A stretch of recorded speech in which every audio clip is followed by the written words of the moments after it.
How to turn on or off the heart rate monitor on your Garmin Forerunner 165. In this video, I'm going to show you how to turn on or off the heart rate monitor on your Forerunner 165. And this could be useful if maybe you want to save some battery life because you're not using the heart rate monitor, or if for some reason you're not getting a reading and you want to make sure that it's turned on. And if this video helps you, please consider giving it a like and also subscribe to my channel because that really helps me out. All right, so to turn on or off the heart rate monitor, all we need to do is first hold the up button just for a couple seconds to open the menu. Once the menu opens, hit the up button again, and then keep hitting it until we get to health and wellness. Select that using the start or stop button. So now just select wrist heart rate. And then in here, to turn off the heart rate monitor on our Garmin Forerunner 165, all we need to do is toggle off status. But as you can see, this will disable a lot on the watch. So confirm that by selecting start or stop.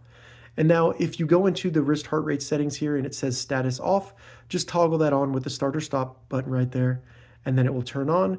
And then you have several different options that you can turn on and off. All right, so that's how you turn on or off the heart rate sensor on your Garmin Forerunner 165. If this video helped you, give it a thumbs up, and please consider subscribing to my channel. Thank you so much for watching.